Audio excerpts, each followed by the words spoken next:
Gracias, presidenta. Es raro estar debatiendo esto hoy. Hace apenas unos días fue el aniversario de la entrega del informe de la CONADEP. Disculpe un momentito, el tiempo. Sí, gracias. Ahí, que me la marca para saber cuánto tiempo. Ahora sí, senador. Decía que es raro estar debatiendo esto hoy por varios motivos. Una es la oportunidad en vista de lo que está pasando en el país, sobre eso ya voy a hablar, pero otra es porque hace pocos días fue el aniversario de la entrega del informe de la CONADEP. Y uno no tiene más que palabras de admiración hacia el coraje cívico de aquellos que integraron la CONADEP, ¿no? Sábato, Favaloro, Magdalena Ruiz Guiñazú, que la acabamos de perder, y casi emocionarse con eso. También hay que recordar que este Senado no mandó participación a la CONADEP porque el partido hegemónico en el Senado, que es el PJ, nunca quiso mandar. Y de hecho nunca reconoció ese error. Que sería bueno cuando hablamos de diálogo de los errores acumulados de cada lado haber reconocido alguna vez eso. Pero no solamente eso, sino que en esta oportunidad, días de este aniversario tan importante en la construcción de nuestras instituciones y de nuestra democracia, nos encontramos con este homenaje, el antihomenaje, una reforma de la justicia y además esta discusión sobre si hay que eliminar o no las PASO. Es decir, que la elección nuestra en este Senado, la elección del partido mayoritario en este cuerpo, es conmemorar y celebrar el coraje cívico de crear instituciones, ¿sí?, con la cobardía de intentar modificar el sistema y las instituciones en beneficio propio, tanto la justicia como las reglas electorales que nos damos. Y bueno, y hoy estamos debatiendo esto. Estamos debatiendo una reforma nada menos que a la Corte Suprema de Justicia de la Nación. Estamos debatiendo una vez más lo que ustedes quieren, cómo quieren, y no el resto de las cosas que hay por debatir. Ya en julio del 2020 debatimos una reforma judicial que iba a costar miles de millones de pesos. Ustedes se acuerdan que fueron creando cargos mientras se cambiaba la norma en el recinto. Miles de millones de pesos. Después hablamos de si las PASO son caras o no son caras. Un tiempito después, también en plena pandemia, estuvimos discutiendo una reforma al Ministerio Público Fiscal, a la manera de elegir y remover al procurador. Pero todavía no tenemos, ni siquiera se ha puesto a consideración el pliego que envió el presidente de su propio candidato, el procurador, ¿no? Todavía no tenemos acuerdo entre ustedes acerca de quién debe ser el procurador. Y hoy, mientras la inflación corre al 7% mensual, esto es que perdemos 7% de la capacidad de ingreso y de consumo que tenemos todos los meses.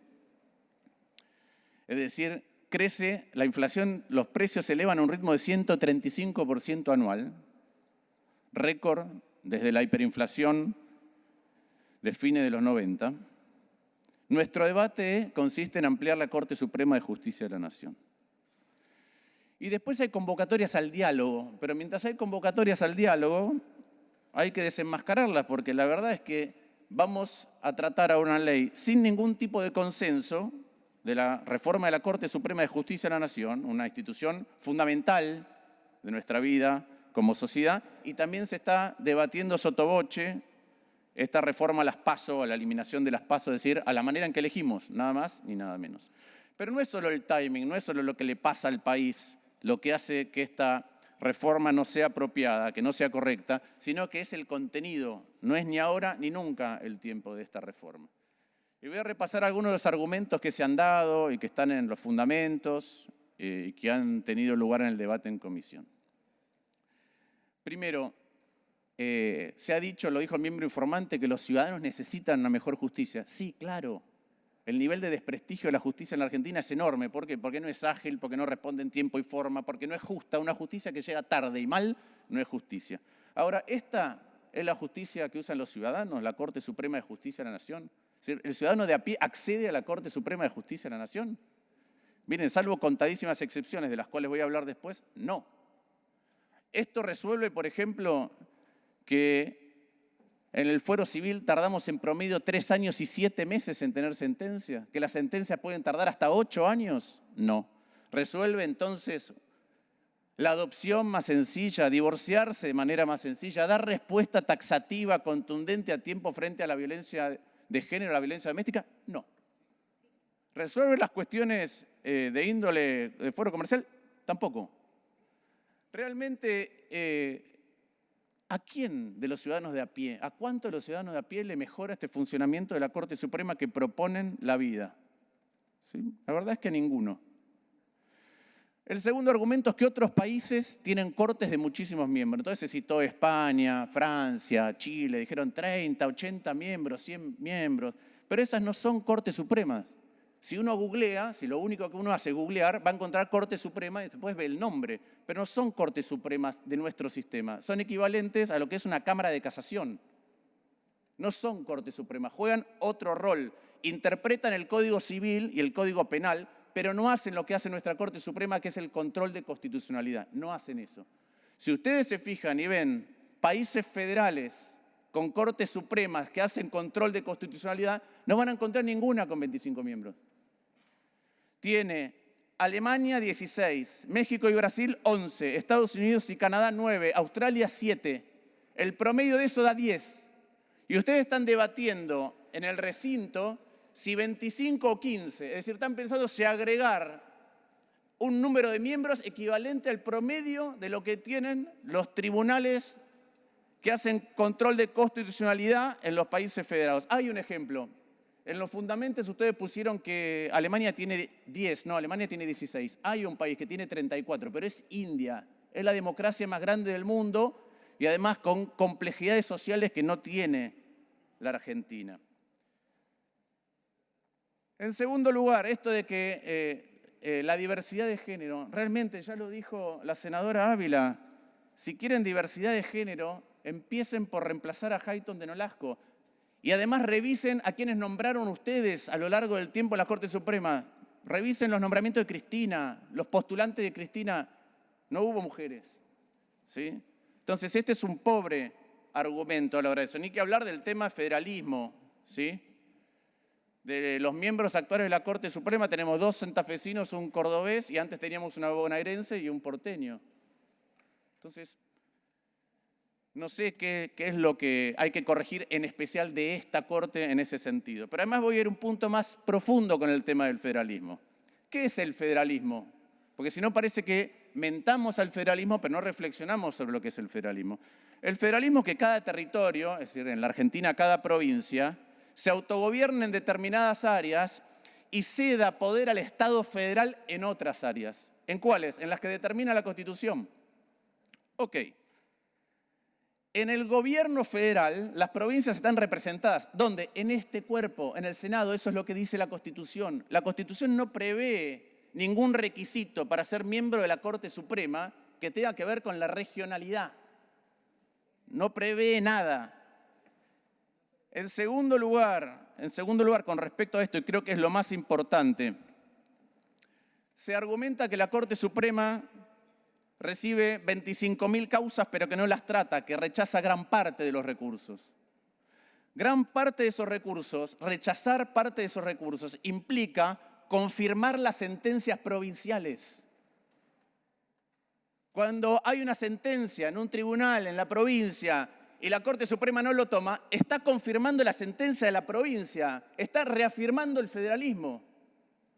Si uno lo que tiene, por el contrario, una Corte Suprema de 25 miembros en salas que va a revisar todo, lo que hace en definitiva es revisar las sentencias provinciales.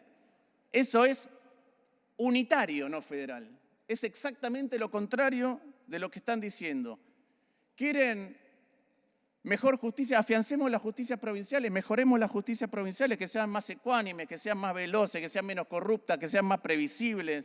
Mejoremos los juzgados. Acá no está el senador Cornejo, pero Justicia 2020 emprendió una reforma en el gobierno anterior, ¿sí? Y Mendoza, por ejemplo, cambió los procesos civiles que bajaron de 4 años a 1 año para obtener sentencia. Eso sí le cambia al ciudadano de a pie. Vamos a otro argumento que se ha dado, la eficiencia, esto de lo de las 25.000 causas por año. Si tenemos 25 vocalías, ¿ustedes creen que va a circular más rápido por la Corte Suprema que con 5 vocalías? Sería raro, ¿sí? Probablemente tardemos más. ¿Es un indicador de algo relevante que no se tomen todas las causas? Sí, probablemente sea un indicador de que apelamos demasiado, y ahora voy a ir a eso. En Estados Unidos la Corte Suprema de Justicia toma el 1% por año de lo que le llega, el 1% por año. ¿Cuáles? Aquellas cosas que son importantes para el control de constitucionalidad y crear jurisprudencia en ese sentido. Ahora, la pregunta es, ¿necesitamos 25 miembros? Otra vez, sería el tribunal federal más alto en número de miembros de todos los países federales con los cuales nos podemos comparar. ¿O necesitamos bajar el nivel de litigiosidad y apelación de nuestro sistema? 25.000 por año. ¿Saben a qué corresponde la mitad de las 25.000 por año que llegan a la Corte Suprema de Justicia de la Nación? No, son causas previsionales. ¿Qué quiere decir eso? Que hay jubilados a los cuales el Estado no le paga lo que el propio Estado se comprometió. ¿Y qué hace el ANSES? Apela hasta última instancia con tal de patear la pelota, a costa de que los jubilados no puedan nunca cobrar y probablemente terminen falleciendo sin cobrar.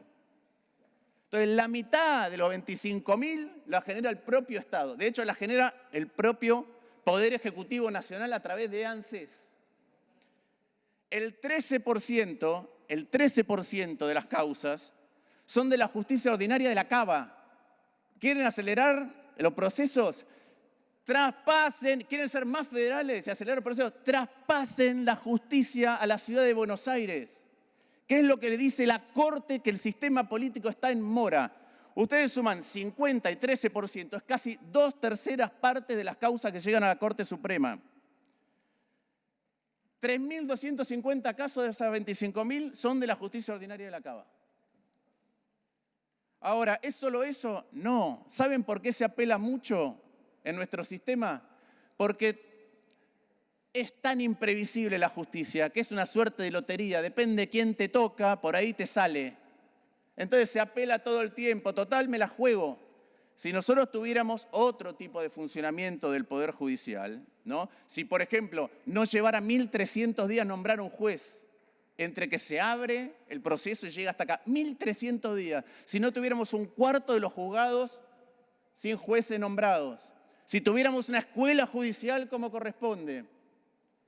Si fuera previsible la justicia, tendríamos menos apelaciones. Si supiéramos cómo falla la justicia frente a un tema y eso fuera ordenador, tendríamos mucho menos nivel de apelaciones. Si tuviéramos mayor oralidad, mayor participación de los jueces directamente, la verdad que esas son las cosas que le cambian al ciudadano de a pie lo que hay que hacer. Entonces, ¿el objetivo de esto es tener mejor justicia? No, no es tener mejor justicia. Ya es... En primer lugar, es tener una corte con mayor cantidad de representantes provinciales.